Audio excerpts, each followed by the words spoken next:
Bonjour, nous allons donc poursuivre par la deuxième partie de ce colloque et nous aurons 5 interventions qui exploreront donc un peu plus avant ces nouvelles recherches sur Le Corbusier, toujours patiente.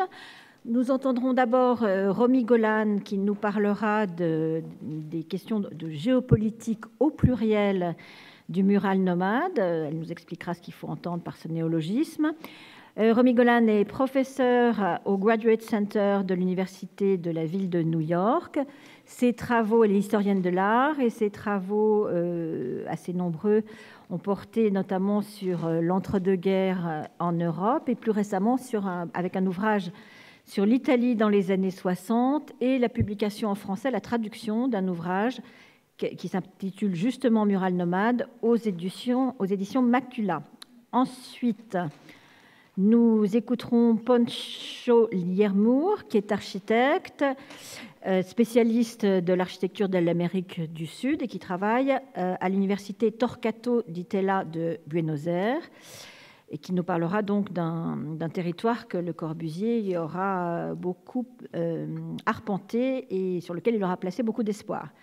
Ensuite, Véronique Boone, qui est également architecte et enseignante à l'université Lacambre de Bruxelles, nous parlera du travail, des relations de Le Corbusier plutôt avec le cinéma en général, à la suite de la thèse qu'elle a soutenue récemment et qui a obtenu le prix de la recherche patiente de la Fondation Le Corbusier, qui est donc partenaire de cette journée. Ensuite, nous irons parallèlement dans le temps avec Anna Rossellini, qui est architecte, qui enseigne à l'Université de Bologne et qui a publié récemment avec Roberto Gargiani une véritable somme qui est intitulée « Le Corbusier, béton brut et espace indicible » et qui nous parlera d'un sujet qui nous mènera après la guerre, donc dans la deuxième période du travail de Le Corbusier, période sur laquelle reviendra également Bruno Reichlin, architecte, enseignant à l'Université de Genève, à l'Accademia d'Architectura de la Suisse italienne et qui se consacre à beaucoup de travaux, notamment sur la question de la restauration des édifices du XXe siècle et qui va bientôt faire paraître en français une traduction d'un recueil de ses principaux articles sur Le Corbusier qui jalonnent une bonne trentaine de travaux sur Le Corbusier. Voilà, j'appelle Romy. Merci Jean-Louis de m'avoir invité. Alors je revisite un peu ce thème du mural nomade et quand même étant revenu un peu à la Fondation Le Corbusier, je n'avais pas été depuis pas mal de temps. Alors voilà. En 1948, Pierre Baudouin, ancien professeur de dessin à Aubusson, me demandait de peindre des cartons de tapisserie.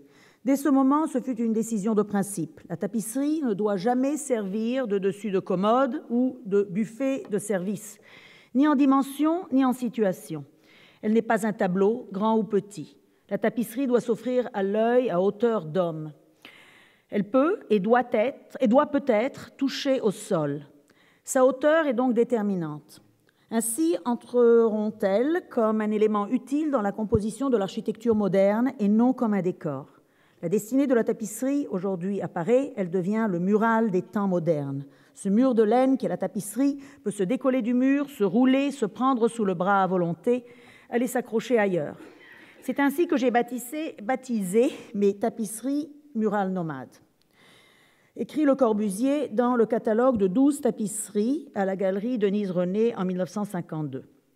En 1957, il demande d'en faire une marque déposée au tribunal du commerce de la Seine, le label mural nomade cousu au dos de chacune de ses tapisseries. Cela, écrit-il dans une note à son avocat, pour protéger ce titre afin qu'il ne soit employé par d'autres comme le Modulor, qui a été galvaudé par 2 ou 3 firmes sans recours possible contre eux. Fin de citation. C'est en 1949, après de rares excursions dans les années 30, que Le Corbusier manifeste un véritable intérêt pour la tapisserie.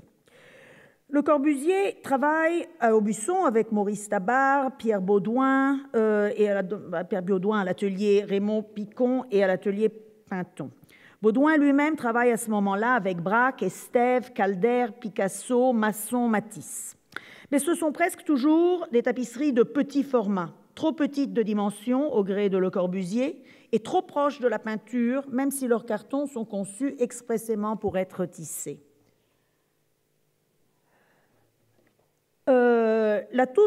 Alors ça, c'était un peu ma visite, oui, justement, mon retour à la Fondation, et là, j'ai regardé, parce que, en fait, moi, je ne m'occupe pas de tapisserie, et il faut dire que le livre Mural Nomade a seulement en partie à voir avec Le Corbusier.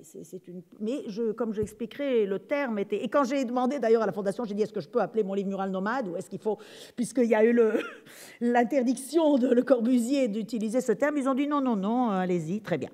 Et voilà, alors il n'y a pas une interdiction, et j'ai moi-même accaparé le terme de Mural Nomade. En tout cas, en 1957, il y a cette exposition qui est son exposition de 70 ans au musée de sa ville natale, la Chaux-de-Fonds.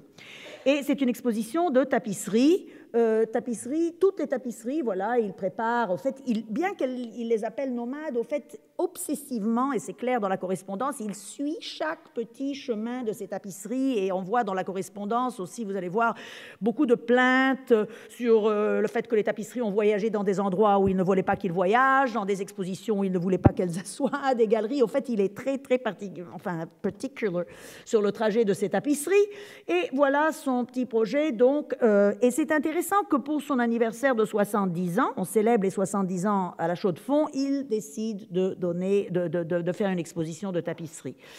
Il faut dire aussi que le catalogue, d'ailleurs, le dit lui-même, cette exposition suit immédiatement une exposition à Zurich qui jouxtait avec une de Fernand Léger, où il y a eu une compétition, et d'ailleurs l'auteur le dit lui-même, assez dure pour Le Corbusier, où il a fallu se rendre compte, par exemple, que Le Corbusier, il dit, était lui aussi un peintre.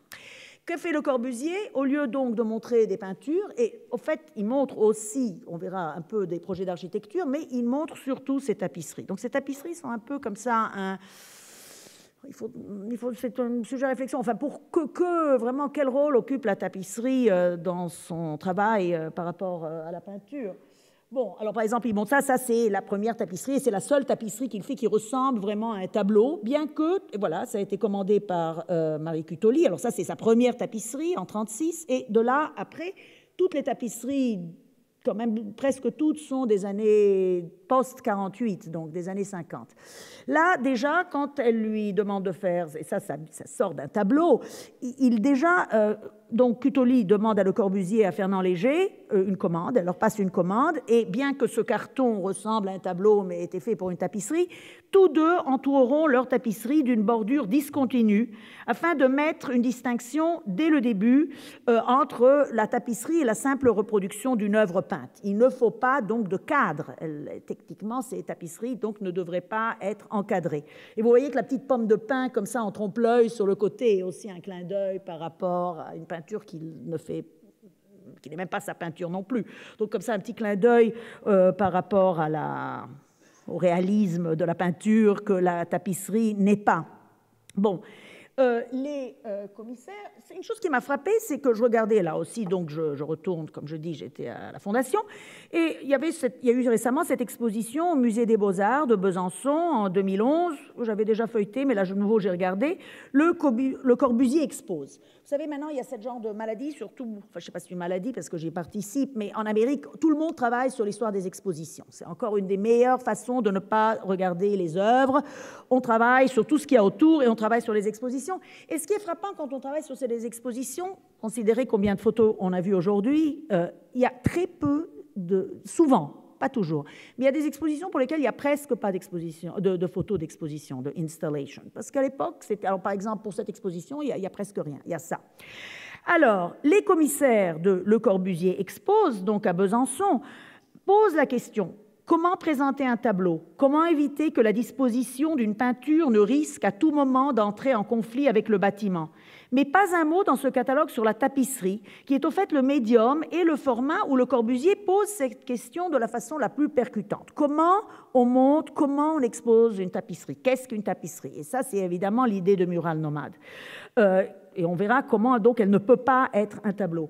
Mais là, vous voyez qu'elle est donc exposée au-dessus d'une photo de Ronchamp et à côté des étagères qui ressemblent beaucoup à Charlotte Perriand. Et là, elle est accrochée. Et vous voyez qu'elle est même inversée. La photo inverse la photo en noir et blanc, inverse la tapisserie. Mais donc cette tapisserie-là est exposée de façon bizarre. Enfin, elle est surélevée. Elle n'est pas vraiment un mur. On ne sait pas ce que c'est. Elle est une genre de fresque tissée. Quoi qu'en écrit Le Corbusier, nous la voyons ici aussi accrochée au-dessus de buffets, au-dessus de meubles. Elle n'a pas de cadre, mais elle reste néanmoins souvent une pièce d'appartement. Même s'il dit dans son texte Mural nomade, nous déménageons d'un appartement à l'autre, nous sommes devenus des nomades, mais elle fait quand même partie des meubles, souvent. Une autre chose, comme je vous ai dit, on voit donc dans la correspondance, et je n'irai pas là, je vais peut-être lire 2-3 petites lignes, mais on voit dans la correspondance ici avec Pierre Baudouin, Olivier Pinton, avec ses galéristes, Denise René et Denise Majorel, la fondatrice de la galerie La Demeure, comment Le Corbusier suit donc le trajet, et traque vraiment les déplacements de ces tapisseries, qui sont reproduites à 5 exemplaires, et donc elles font partie, au fait, les tapisseries de cet engouement pendant les années 50 et 60 pour les multiples. Et vous voyez qu'il dit, par exemple, qu'est-ce qu'il dit ? Je suis extrêmement surprise, ça c'est de la désinvolture avec laquelle vous disposez des tapisseries signées M. Le Corbusier. Je voudrais que vous sachiez. Alors, il y a des plaintes de la part de Le Corbusier à sa galeriste, et à la galeriste après. Oui, comment le fait que ces tapisseries circulent un peu trop librement. Enfin, c'est quand même...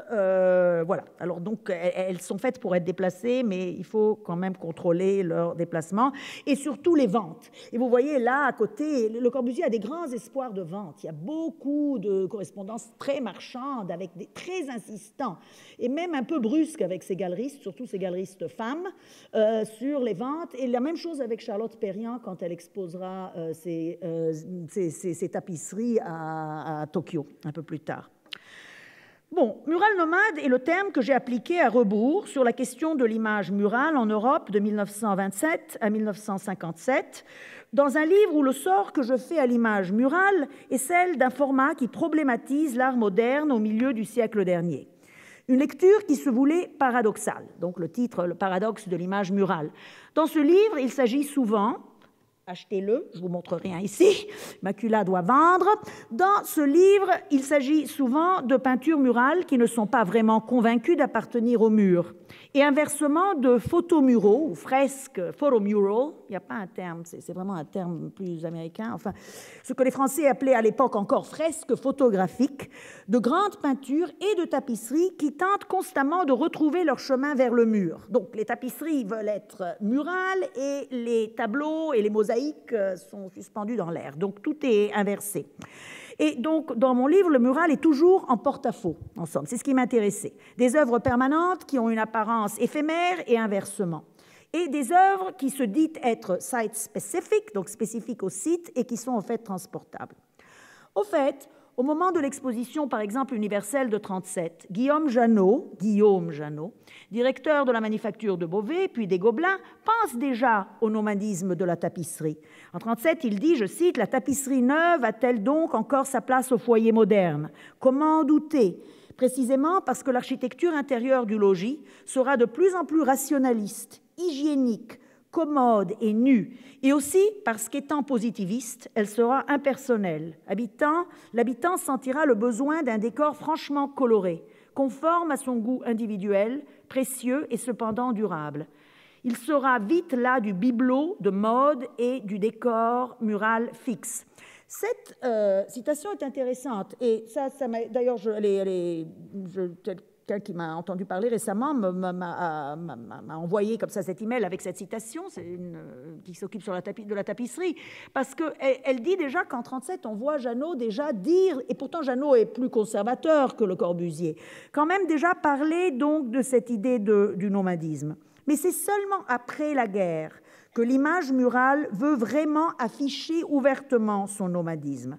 Nous assistons, après la Seconde Guerre mondiale, à une série d'inversions de signes. Au niveau formel, technique au niveau du médium et surtout politique et géopolitique. La façon dont les œuvres sont exposées, comme nous le verrons, ont une valeur politique. Par une inversion des signes, ce qui dans les années 30 représentait l'anomie, l'exil et la diaspora était devenu, donc vous comprenez que tous les régimes totalitaires ont fait du mural, n'est-ce pas? Toute l'Italie a fait du mural, les Russes ont fait plus ou moins du mural, les Français étaient en compétition avec les Italiens pour ce mural, bien que c'est surtout en Italie donc on a ce mural qui ne bouge pas. Donc nous assistons à cette inversion des signes, et ce qui était donc anomie, exil, diaspora dans les années 30 est devenu symbole de survie de l'humanité. Le nomadisme prend une valeur existentielle et assez comme ça dramatique.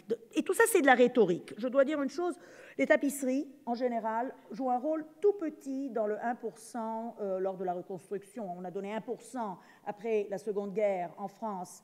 Bien que ce soit une chose toute française, la tapisserie. Comme vous savez, à cause des manufactures, on continue à tisser des choses qui coûtent un argent fou. Et en effet, moi, je vois des trucs au Gobelin. Franchement, je suis un peu surprise que tout ça continue. Mais bon, ça continue. Et ça, c'est une chose toute française. Les Italiens ne font pas ça. Personne ne fait ça au XXe siècle. Que les Français. Et on verra, ils l'exportent aussi dans les années 50 et 60. Mais donc, tout ça, c'est rhétorique, puisqu'il y a en fait très peu, malgré tout, de tapisseries dans les projets de reconstruction du 1%. Mais c'est Le Corbusier qui a compris, qui a capté mieux que tout autre la rhétorique de cette idée de nomadisme. Et c'est pour ça que tout à coup, la tapisserie devient, pour lui et aussi pour moi, une chose intéressante. En France, pendant la guerre, la tapisserie avait mené une double vie. Tout le temps, on nous dit qu'il y a la vie de gauche et la vie de droite, et que dans les années 30, évidemment, sous le Front populaire, on a mis de l'argent dans la tapisserie.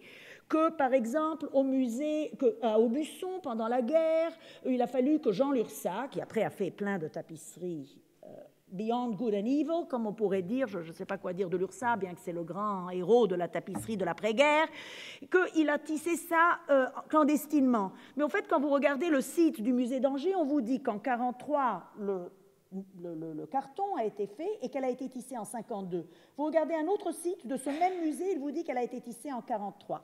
Bon, alors, soi-disant tissé clandestinement en zone libre par des artistes de gauche, il y a aussi Gromer là-bas, et bon, et ça prend du temps de tisser, donc de toute façon c'est 43 à 52, mais on a aussi ça en 43. Je viens de voir pour la première fois cette tapisserie immense de Weiner Peiner dans une exposition justement au Gobelin. C'était là aussi dans une chambre séparée. Je vois l'expo et chaque fois je dis mais où sont ces tapisseries? Je savais qu'ils avaient montré de l'art maréchal, parce que Pétain aussi a aimé, vous pouvez imaginer, il a aimé la tapisserie, on a fait de l'art maréchal. Et pendant la guerre, donc, pendant l'occupation, tout de suite, les Allemands veulent créer, tout de suite, ils s'intéressent au Gobelin. Et voilà, alors dans cette exposition, c'était mis dans une pièce qui était, on ne pouvait pas arriver à cette pièce. J'ai dû faire 4 fois le parcours de l'exposition pour finalement ouvrir cette porte et rentrer dans la pièce des 2 tapisseries commandées par Göring, le maréchal Göring, au Gobelin en 1940, ministre du Troisième Reich, pour la bibliothèque de sa résidence de Karinghal en Allemagne. Qu'est-ce qui est intéressant ici? Vous voyez qu'elle n'est pas finie. Il y a les fils d'or, je l'ai fait en... Bon, ça c'est ma photo, donc tout est un peu en horizon comme ça, un peu off. Et cette tapisserie est immense. Elle fait 7 mètres sur 4 mètres 6, mais au fait, elle devait faire 7 mètres sur 10 mètres parce qu'elle aurait eu le globe entier. On a la moitié du globe, elle aurait été le globe terrestre dans son... Et donc, murale, elle aurait vraiment été à la dimension de ce que fait Le Corbusier plus tard en Inde. Le globe terrestre à droite est entouré de signes astrologiques et de figures allégoriques, mythologiques, telles la foi, la loi, Apollon et encore Vénus. Donc une démesure et une opulence de cette teinture qui sont à l'image du commanditaire, réputé pour ses nombreux pillages, comme vous savez, d'œuvres d'art pendant l'occupation. là aussi, le thème est cosmique. Alors, dans les deux cas, et ça c'est une chose, je n'ai pas tellement le temps d'en parler ici, mais c'est intéressant qu'il y a ces thèmes cosmiques, souvent en tapisserie, on a ces thèmes, là évidemment à gauche, donc c'est ce soleil divisé par 4, on a le poème d'Éluard, donc c'est vraiment un poème de la résistance, mais dans les deux cas, ces grandes œuvres qui ne se veulent pas vraiment abstraites, et alors on fait comme ça des thèmes cosmiques, et ça c'est typique de la guerre et de l'après-guerre. Donc, elle n'est pas finie, évidemment, elle rentre dans les réserves, celle-là, celle du maréchal Pétain rentre dans les réserves du musée des Gobelins, et cette tapisserie-là intègre, dans ce cas, cette commande nazie intègre celle du musée du Louvre, et elle est donc dans le dépôt du musée du Louvre, et donc de coloris très frais, puisqu'on ne la montre pas très souvent. Et la même chose pour les tapisseries qui ont été faites pendant la guerre. Donc, tout ça pour Vichy. Pourquoi je raconte tout ça? Parce que, de nouveau, tout ça a à voir avec ce besoin rédempteur. L'image murale doit to redeem itself, elle doit être rédemptrice de ce qui s'est passé dans les totalitarismes des années 30 et rédemptrice de ce qui se passe pendant la guerre et de cette double vie. Et rédemptrice veut dire donc de déclarer d'être fragile, nomade, qu'on la roule sous le bras et qu'elle bouge. Une autre chose, c'est l'échelle humaine qui est devenue, vous le voyez donc dans cette image-là, n'est-ce pas, ça c'est une de ces images importantes de Corbu, le modulor. L'échelle humaine, la tapisserie est toujours à échelle humaine pour Le Corbusier, et l'échelle humaine est essentielle dans l'architecture des années 50 de Corbu, mais aussi dans la peinture, Clement Greenberg, Harold Rosenberg, dans leur texte sur l'expressionnisme abstrait, jusqu'à la mesure de l'homme de Ernesto Rogers en Italie. Rudolf Wittkower fait remonter l'anthropocentrisme du modulor de Le Corbusier à la Grèce, à Vitruve, à la Renaissance. Ce système numérique, découvert au XIIIe siècle par l'italien Fibonacci, a aussi une tonalité médiévale et semi-religieuse qui aussi plaît beaucoup pendant les années 50, parce que le médiévalisme généralement tend à aller vers centre-gauche et à être vu comme une chose comme ça, communautaire, etc. Une autre chose qui est importante de la tapisserie après la guerre, donc sa vie après la guerre, c'est, là je vous montre, voilà, cet art national dans un bureau de poste. Alors imaginez le bureau de poste, tout doit aller très vite, mais on monte des tapisseries qui prennent 10 ans à être tissées.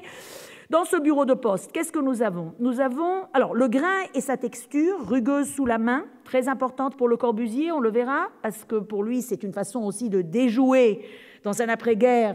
Et aussi, en fait, après les années 30, comme on le sait, oui, les choses changent pour Le Corbusier déjà dans les années 30. Ce n'est pas par hasard qu'il fait sa première tapisserie pour Cutoli quand même dans les années 30. Cette idée du rugueux, du tactile, et donc c'est un peu une façon de déjouer l'esthétique machiniste. OK. Qu'est-ce que c'est aussi pour les Français après la Seconde Guerre? Et ça l'est toujours, mais ça l'est à nouveau, un hymne à la continuité. Les Français donc font ça depuis donc les manufactures, ça c'est déterminant cette idée de continuité. Ok. Après la guerre, la tapisserie est un art majeur. Je vais à Boulogne-Billancourt, ces musées où personne ne va jamais, le musée des années 30, et je vois cette tapisserie. C'était l'année dernière, je ne savais pas quoi faire de cette image, et voilà, elle arrive. Ça montre que les images, finalement, on peut toujours les utiliser prima o poi. Et voilà Janniot, qui est celui, vous savez, qui a fait la tapisserie de pierre autour du musée des colonies, et aussi les sculptures, la tapisserie de pierre, et on appelait ça tapisserie de pierre, au musée d'art moderne de la ville de Paris, au Trocadéro, enfin, à côté du Trocadéro. Voilà, il appelle ça les arts majeurs. Ce qui est intéressant ici, c'est qu'on comprend que cette synthèse des arts, c'est la France qui veut l'exporter après la guerre. Il y a tout ça, dans tout ça, une géopolitique aussi de compétition avec les États-Unis.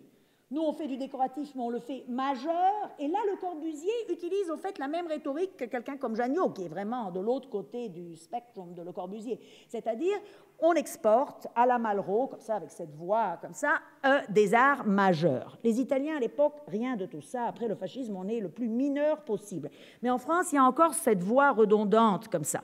Et la tapisserie joue un rôle important dans tout ça. Bon, une autre chose, il y a toujours, quand même... Pourquoi? Qu'est-ce qui se passe? C'est bloqué. Malgré tout cela, la tapisserie reste constamment associée à la guerre. L'exposition de Jean Cassou, par exemple, la tapisserie française du Moyen-Âge à nos jours, quitte le musée. Alors, la première exposition au musée d'art moderne à Paris, après la guerre, quand il ouvre, c'est une exposition de tapisserie, ce qui est aussi un peu étonnant quand même. On aurait imaginé que Cassou aurait montré de la peinture moderne. Non, il montre. Alors ça, c'est un anachronisme assez... Bon, c'est comme ça. Et en 1947, cette exposition voyage à New York et avant ça à Amsterdam, à Bruxelles, à Londres, à New York et ensuite à Chicago.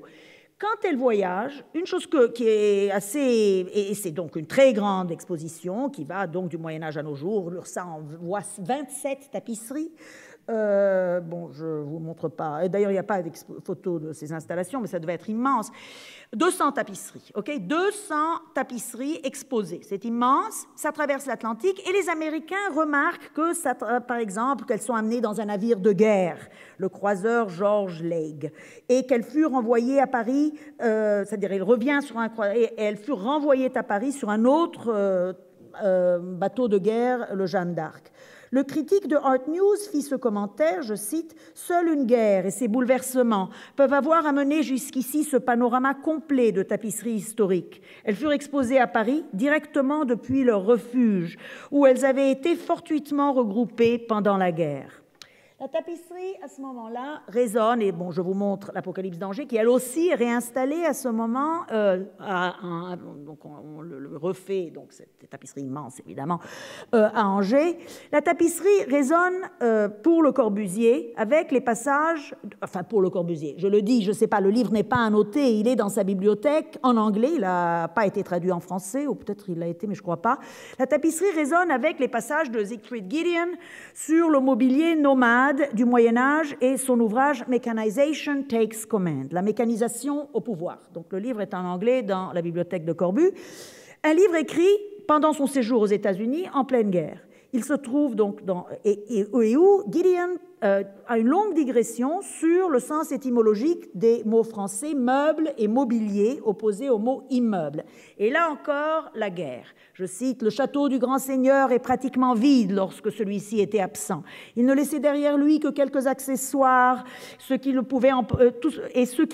pouvait pas emporter. Toutes les classes de la société étaient menacées. Les fortifications et les armes représentaient les plus grosses dépenses des villes. Cette profonde insécurité, à la fois sociale et économique, contraignait marchands et seigneurs à amener leurs biens avec eux chaque fois qu'ils le pouvaient, car personne ne savait quelle violence allait éclater une fois que les portes étaient refermées derrière soi. » Fin de citation. Donc, cette idée d'une tapisserie qui a un genre de pathos géographique. Alors qu'après la guerre de 14-18, la tapisserie célèbre le régionalisme, il y a toute cette série, par exemple, de tapisseries exposées à l'Expo de 25, l'exposition des arts décoratifs. À ce moment-là, elle exalte la petite patrie. Les Pyrénées, la Bretagne, la Normandie, le Limousin, chaque région a sa tapisserie. Maintenant, dans les années 50, elle fait partie d'une synthèse des arts dont la France se veut porteuse à travers le monde. Un nouveau globalisme, comme ça, des années 50, en tout cas international. On la voit ici, au siège de l'UNESCO, par exemple, un site éminemment international et un site aussi écuménique au moment de la guerre froide. Évidemment, c'est toute l'idée, vous savez, c'est construit par 3 architectes de 3 nationalités différentes, etc., etc. Les artistes, elle est plutôt mal placée. C'est toujours le problème des tapisseries. On ne sait pas exactement comment les mettre. Et elle est là, comme ça, à côté des escaliers. Bien, elle a été commandée, au fait, par la Confédération suisse et elle fut offerte pour la salle du Conseil exécutif. Mais maintenant, elle est sur les escaliers. Et voilà, il y a problème. Et vous voyez aussi comment Le Corbusier, évidemment, l'expose avec la texture rugueuse du béton armé. Au Japon, elle voyage elle aussi. Nous la voyons ici et vous la verrez à l'exposition Charlotte Perriand en octobre. Ils vont refaire des expositions entières. Maintenant, c'est la nouveauté, n'est-ce pas? On refabrique, on reconstruit des expositions. Elle voyage en 1955 dans les magasins, le grand magasin Takashimaya à Tokyo pour proposition d'une synthèse des arts Paris 1955. L'argument, alors ça a été organisé donc par Charlotte Perriand. L'idée, c'est donc de mettre, alors nous avons ici Miro, Picasso, Bazaine, Léger, Le Corbusier. L'argument de vente, parce que tout est évidemment en vente et il faut que ça vende, étant qu'ils appliquent leur talent à la rénovation d'anciennes techniques traditionnelles, ça les Japonais aiment bien, telles tapisseries, ainsi que certains d'entre eux, pas Le Corbusier, mais enfin la céramique et le vitrail. Grand espoir de vente, comme j'ai dit, de la part de Le Corbusier, très insistant avec Perriand et Denise René. Et là, on voit donc... Alors là, la tapisserie va jusqu'au sol et elle est vraiment une cloison. Elle n'est pas vraiment un mur, mais on voit qu'elle devient une cloison mobile et qu'elle arrive jusqu'au sol. Bon, je ne sais pas si... Combien de temps j'ai encore? Ok, bon, là j'irai très vite, mais je dirai tout simplement, parce que vous verrez ça. Et pourquoi ça se bloque chaque fois? Qu'est-ce qui se passe? Non, mais attendez une seconde. Non, mais c'est parce que l'autre truc a apparu, là, le petit square. Attendez une seconde. Suivant. Allez. Non? Est-ce que quelqu'un peut me enlever ce... Attendez. Ah. Ouais. Tout ça pour dire que Charlotte Perriand, elle ne fera pas de la tapisserie.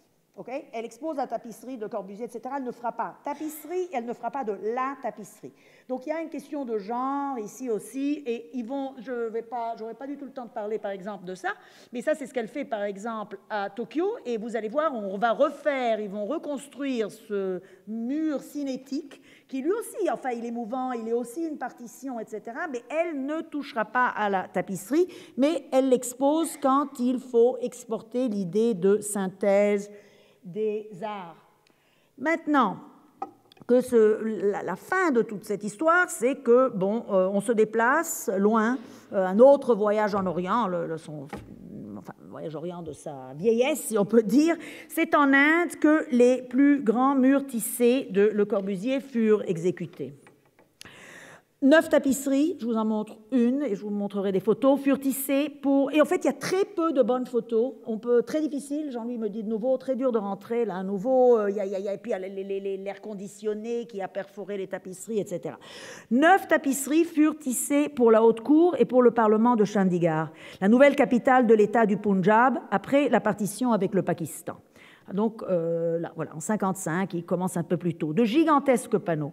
Nous y retrouvons des motifs cosmiques, soleil, nuages, éclairs, foudre, méandres. Donc, ces motifs qui plaisent dans les années 50 parce qu'ils sont soi-disant apolitiques, alors qu'au fait, ils sont tout à fait liés à la guerre froide, parce qu'ils ont un côté utopique et dystopique, atomique, et donc il y a le côté de destruction et de construction, et donc voilà, on a ces thèmes donc cosmiques, et ce sont des murs de laine, ils sont en épais cachemire, ils renforcent le message humaniste des surfaces de béton nues, lourdement texturées des bâtiments, et vous savez tous comment se présente Chandigarh, énorme complexe, n'est-ce pas? Ce qui est important, c'est aussi le détachement des murs. Nous verrons quelques millimètres. Voilà, regardez, il montre, évidemment, il y a l'œillet, là, c'est très important. Et dans tout mon livre Mural Nomade, il faut que tout soit détaché du mur, enfin, si possible, au moins d'1 centimètre, même si on dit être, au fait, collé au mur. Et donc là, il explique. Maintenant, ce qu'il fait ici, Le Corbusier, c'est grâce au moduleur, nous avons toute cette correspondance où il explique comment on va produire, en 6 mois, 600 mètres carrés de tapisserie. C'est énorme. Et il a ses idées de division du travail, un village, une famille, 4 éléments, et en plus, tout à coup, un genre de rêve néo-orientaliste où on peut faire une division du travail dans le village, et tout ça par correspondance, évidemment, un artisan, une famille, ils recevront les cartes de couleur, et donc il y a plein de projets ici, et aussi le moduleur permet de faire, en fait, ces tapisseries qui sont immenses, évidemment, c'est pas tissé en une pièce, c'est tissé en 10 pièces, et chaque pièce est elle-même réglée par la taille du moduleur. Il explique que cette subdivision, qui est aussi un éclatement, ça veut dire que la tapisserie n'a pas de centre, la tapisserie a une composition qui est entièrement dispersée et garde un sens au niveau de l'échelle et de la composition grâce au système du modulor. En tout cas, il propose, et ça marche plus ou moins bien, cette histoire de la famille, des artisans, des spécialistes. En tout cas, tout est fait en Inde.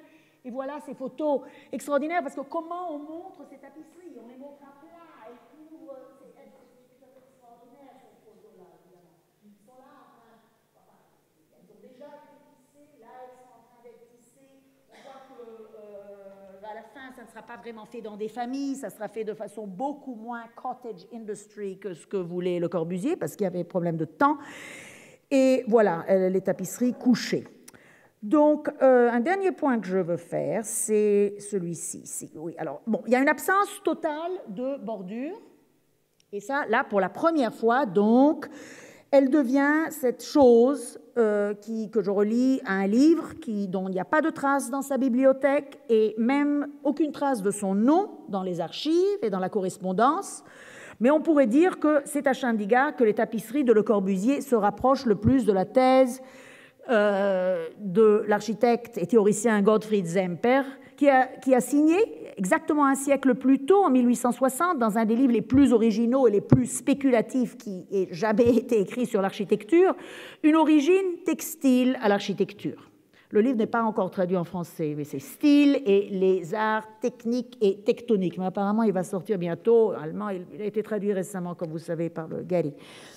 Appuyant son argumentation sur l'idée du textile en tant que Urkunst, art premier, et sur celle de Bekleidung, revêtement, comme principe formel le plus ancien, le prototype de la forme tectonique, et faisant appel à la consonance étymologique des langues germaniques entre Wand, mur, et Gewand, vêtement, Semper, comme beaucoup de vous le savent, affirma que le mur tissé, qui au départ était un moyen de séparer son foyer de l'espace extérieur, précéda les murs, qu'ils soient en pierre ou en tout autre matériau.